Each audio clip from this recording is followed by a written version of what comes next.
Great win for us. Really proud of the guys. We have played good basketball. We've had a really hard schedule, and we've been in position to win every game we've had. 7-minute mark, we were up 2, which was, it's kind of been Groundhog Day for us. We've been right there.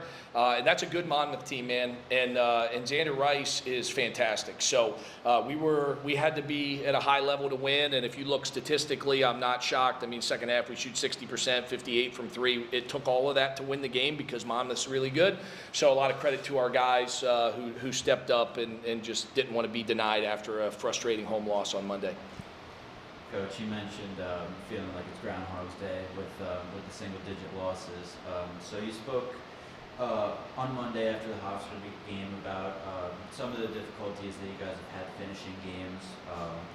Tonight you were on the winning side of one of those. So how do you feel about your team's ability to finish tonight? They were great. I mean, listen, Aaron ran the game the last 10 minutes, and I know statistically, and I guess should have brought my reading glasses, but he had almost 20 points and shot almost 50% from the field, but there was a feel that we weren't going to turn the ball over. And we were able to execute offense, and guys were in the right spots. I thought he did a terrific job, and that's what we need him to do, and he did it. And it's not all on his shoulders, but he's the key cog to do that as the point guard. And in my opinion, when he's playing well, better than any point guard in the league, wouldn't trade him for anybody. So he played at a high level, and that, I think, just spread a feeling of calmness to the rest of the guys.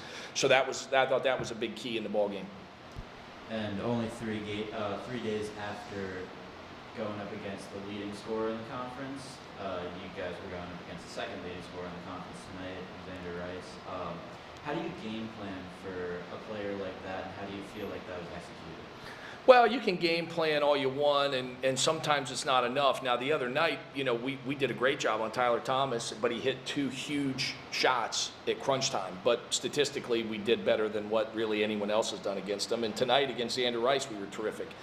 Now, when you have guards, right, it's hard not to end up switched. So tonight, a lot of different guys had to guard Xander Rice. Tyler, Sabry, AC, Dean, you get switched because it's guard, dribble, handoff, it's guard, ball screen. So a lot of guys have to step up. I thought our bigs did a better job showing. I thought Chris Mido got his hands on a few balls, had a couple deflections that were really big, and Fitz had a couple big blocks late. They weren't necessarily on Rice. Rice is terrific. He's terrific. There are good players, man. This league is hard. Every night is hard. And tonight was no different. And you rolled out a different starting lineup than you usually do. Optima put AC and Keenan on the bench, slotting in Sabry and Andre. I assume that was for defensive purposes, but what was your reasoning behind that?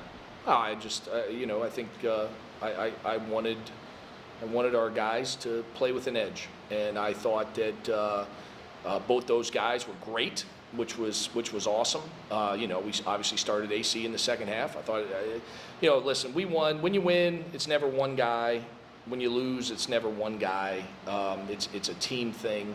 But our, the straw that stirs the drink for us is AC. I mean, he's the guy that gets things to make sense, and he handled the ball and he handled the press. And I mean, we finished with 9 turnovers against a team that you got to be really cautious on the perimeter, because every steal they get, man, Spence and Collins and Rice, their steal run out layups, and you just can't have them. So I give those guys credit; they were great. I don't anticipate that we'll start the same way on Saturday, but I was proud. Sabry was awesome.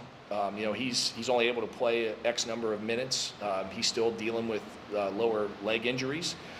So I thought for him, he was around that 13-minute mark, which is about what he's going to be at most games.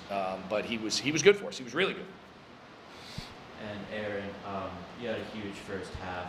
You're pretty much the only form of offense for Stony Brook.